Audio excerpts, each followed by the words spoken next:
महाराष्ट्र में आज मुंबई में राहुल गांधी आए, पत्रकार परिषद ली और उन्होंने मोदी और अदानी को लेकर एक है तो सेफ है का नारा दिया। इस वक्त हमारे साथ बातचीत करने के लिए सांसद श्रीकांत शिंदे जी है, जो महाराष्ट्र सीएम एकनाथ शिंदे जी के बेटे हैं। उनसे बातचीत करके जान लेंगे कि क्या उन्होंने पत्रकार परिषद के बारे में उनका क्या कहना है। जिस तरह से एक है तो सेफ है के नारे का उन्होंने आलोचना की है, उनको क्या लगता है। श्रीकांत शिंदे जी, स्वागत है आपका एबीपी न्यूज में। नमस्कार।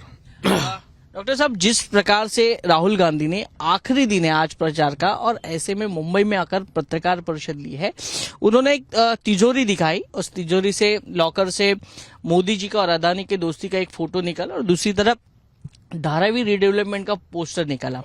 तो ये सीधा सीधा आपके ऊपर निशान है। एक तो मैंने पहले तो उनका प्रेस कॉन्फ्रेंस जो कुछ हुई है वो मैंने देखी नहीं है, और ये जो धारावी के बारे में बार बार बोल रहे हैं, मुझे लगता है इनका जो पूरा कैंपेन है वो एंटी डेवलपमेंट कैंपेन है। कांग्रेस भी कहती है कि हम लोग सत्ता में आने के बाद ये बंद कर देंगे, उद्धव ठाकरे जी भी कहते हैं कि ये बंद कर देंगे, आदित्य ठाकरे जी भी कहते हैं कि हम मेट्रो को बंद कर देंगे, कारशेड को बंद कर देंगे, जैसे उन्होंने किया है पहले भी, धारावी होने नहीं देंगे। मुझे लगता है कि लोगों की डेवलपमेंट का इनको विरोध है। अच्छे घर में लोग जाए, बड़े घर उनको मिले, उनको अच्छी सुविधा मिले, ये वो नहीं चाहते। उनको जो है लोगों को सिर्फ गुमराह करके वोट कैसे बटोरे, इसके लिए वो काम कर रहे हैं। जैसे लोकसभा में उन्होंने किया, लोकसभा में भी फेक नैरेटिव चलाया उन्होंने, संविधान खतरे में है, आरक्षण चला जाएगा, मुस्लिम समाज को बहकाने का काम किया, डराने का काम किया। इसके वजह से उनको कुछ वोट जो है ज़्यादा मिले, कुछ सीटें ज़्यादा मिली। लेकिन अभी लोग जो है समझदार हो गए, लोग जो है इस फेक नैरेटिव को अभी शिकार नहीं होंगे, क्योंकि डेवलपमेंट का इतना बड़ा एजेंडा, डेवलपमेंट का इतना बड़ा काम जो है महायुति सरकार के माध्यम से इस महाराष्ट्र में हुआ है, और इनकी भूमिका ही रही है हमेशा विरोध की। अभी वो जो फोटो दिखाते हैं, मुझे लगता है कि ये जब तेलंगाना में अडानी जी गए इन्वेस्टमेंट करने के लिए, तभी उसका विरोध नहीं किया। छत्तीसगढ़ में जब इनकी सरकार है, तभी उधर अडानी जी ने इन्वेस्ट किया, तभी उन्होंने कहा नहीं, तुम्हारी इन्वेस्टमेंट नहीं चाहिए, तुम चले जाओ फिर से। ये कहाँ किया उन्होंने? तो मुझे लगता है ये दोगलेपन का जो नकाब इन्होंने पहन के रखा है वो अभी फट चुका है। लोग जो है डेवलपमेंट के पीछे है, लोग जो है डेवलपमेंट के साथ है। लोगों को अच्छे घर चाहिए, 2 लाख घरों का विरोध ये लोग कर रहे हैं। एक घर जो है 1 करोड़ का, मुझे लगता है कि मिनिमम एक घर होगा, तो 2 लाख करोड़ की इन्वेस्टमेंट जो है मुंबई में, इनका ऐसा ही विरोध जो है हर एक प्रोजेक्ट को रहा है। तो मुझे लगता है कि अभी जब ये हार सामने दिखाई देती है तो इस प्रकार से बातें जो है होती है। देखा गया तो श्रीकांत जी, इस बार चुनाव में अदानी के खिलाफ प्रचार हो रहा है। अदानी को जमीन दी जा रही है, धारावी अदानी के लिए की जा रही है, एयरपोर्ट अदानी के लिए किए जा रहे हैं, जो भी एक्स्ट्रा प्रोजेक्ट आ रहे हैं वो अदानी के लिए किए जा रहे हैं। तो ये बार बार आपके ऊपर, आपकी सरकार, मुझे लगता है ये जो फेक नैरेटिव इन लोग फैलाने का काम यहाँ पर करते हैं। मुझे लगता है अभी अदानी जो है वहाँ पर रीडेवलपमेंट कर रहे हैं। अभी नवी मुंबई एयरपोर्ट का आप एग्जाम्पल लीजिए। नवी मुंबई एयरपोर्ट 2000 मुझे लगता है कि 21 में उनको मिला, 2024 अप्रैल में जो है अभी 2025 में वो एयरपोर्ट शुरू हो जाएगा। इसके पहले कौन काम कर रहा था? कब वो एयरपोर्ट के बारे में सोचा था? किसने काम पूरा किया? तो मुझे लगता है कि ये हम लोग प्रो डेवलपमेंट वाले लोग हैं, प्रो डेवलपमेंट वाली सरकार है, और ये सिर्फ एक जन का नाम लेकर शुरुआत से अभी तक सिर्फ वही लोगों की में डर फैलाने का काम कर रहे हैं। मुझे लगता है कि अभी इतने सारे अलग अलग डेवलपर्स है, वो यहाँ पर आते हैं, इन्वेस्ट करते हैं, बिजनेस हाउसेस है, वो यहाँ पर आते हैं, इन्वेस्टमेंट करते हैं। इनके जैसे हम लोग जो है अंबानी जी के घर के नीचे बम नहीं लगाते, जेलेटिन स्टिक्स नहीं लगाते। और जिसने बम लगाया, जो सचिन वजय जेल में है, वो जब भी उसके ऊपर एलिगेशंस हुए, तभी इन्होंने ही कहा था सचिन वजय क्या ओसामा बिन लादेन है क्या? हाँ, इन जैसे लोगों का सपोर्ट करने का काम भी तब के मुख्यमंत्री उद्धव ठाकरे जी ने ही किया था, आपको मुझे लगता है कि पता होगा। और उसके बाद एक मासूम की उसके अंदर जान चली गई, मनसुख हिरेन की।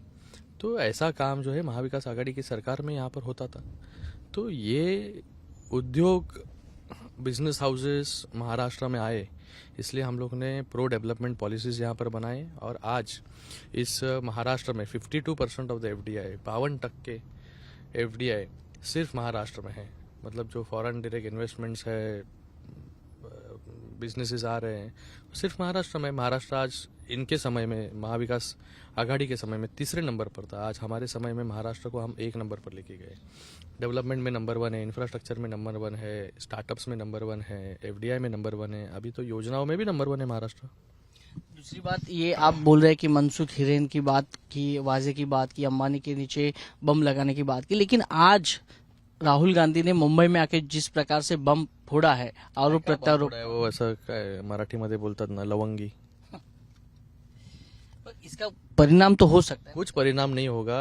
पूर्ण बहुमत से जो है सरकार यहाँ पर महायुति की आएगी with thumping majority. Uddhav Thackeray कह रहे हैं कि अगर मेरी सरकार आती है तो मैं पहली कैबिनेट में ये सब अदानी को दिए हुए कॉन्ट्रैक्ट रद्द कर दूंगा।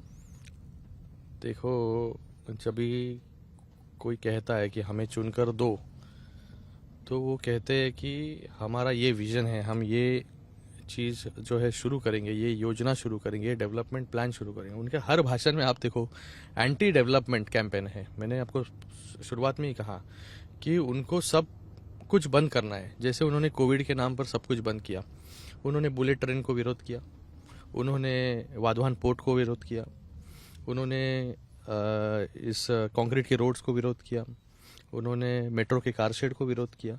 कितना सभी डेवलपमेंट वर्क्स को विरोध करने का काम उद्धव जी ने किया है। तो उनसे दूसरी कोई अपेक्षा आप नहीं कर सकते। वो एंटी डेवलपमेंट है, वो एंटी डेवलपमेंट सोच ही उनकी रहेगी।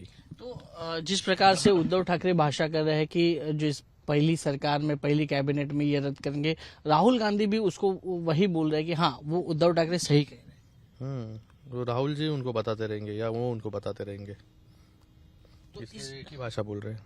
दोनों की एक भाषा है। लेकिन कल संजय राउत ने जिस प्रकार से बीकेसी की रैली में कहा कि 23 तारीख को उद्धव ठाकरे के नेतृत्व में सरकार बनानी है, तो फिर एक उद्धव ठाकरे का सपना पूरा करने का संजय राउत प्रयास कर रहे हैं, सीएम बनने का। तो संजय राउत जी को पहले कांग्रेस को पूछना होगा, एनसीपी को पूछना होगा। आपको याद है कि जब इन्होंने यूपीटी के नेता ने स्टेज पे कहा था कि मुझे जो है आप मुख्यमंत्री पद का चेहरा घोषित कीजिए, वहाँ पर कांग्रेस के नेता, एनसीपी के शरद पवार गठ के नेता वहाँ पर मौजूद थे। उन्होंने कहा यह हमारी बस की बात नहीं है, ये हम ऊपर जाके बात करेंगे। तो मुझे लगता है ये सब बयानबाजी करने से पहले जो है ऊपर आप पूछ लीजिए। एक आखिरी सवाल, आज प्रचार खत्म होने जा रहा है, ऐसे में क्या लगता है माहौल क्या है महायुति का? कितनी सीटें आएगी? महायुति का सीएम कौन होगा? माहौल जो एकदम ज़बरदस्त है। मैं पूरा महाराष्ट्र घूम रहा हूँ। मैंने जब से ये कैंपेन शुरू हुआ है तब से 50 कॉन्स्टिट्यूंसी में खुद जाके आया हूँ, असेंबलीज, और सब जगह पर सभी लोग खुश है। लाडली बहना खुश है, हमारी बच्चियाँ खुश है, हमारे किसान खुश है। किसानों को 1 रुपये में हम लोग ने इंश्योरेंस दिया। किसानों को 6,000 रुपये जो केंद्र से मिल रहे थे उसमें अंदर 6,000 जोड़ने का काम हमने किया। 7.5 HP का हॉर्स पावर का पंप जो यूज़ करते हैं उसको पूरी तरीके से फ्री ऑफ चार्ज कर दिया हम लोग ने। तो एक अच्छा माहौल उनमें भी है, ग्रामीण भागों में। और शहरी भागों में आप देख रहे हो कि मुंबई शहर में हो आप, कोस्टल रोड कितना बढ़िया तरीके से पूरा हो गया। डेवलपमेंट तो की है, एकनाथ शिंदे की सरकार में 2.5 साल में ज्यादा काम किया है, लेकिन अब ये देखना है कि एकनाथ शिंदे फिर एक बार सीएम बनेंगे क्या? देखो, सीएम बनाने का जो कुछ है वो मुझे लगता है कि लोगों पर छोड़ देना चाहिए। लोग जो है डिसाइड करने वाले हैं। हमारे महायुति में कोई भी नेता ये नहीं कहता कि मुझे जो है मुख्यमंत्री पद का चेहरा घोषित कीजिए या मुझे मुख्यमंत्री बनाइए।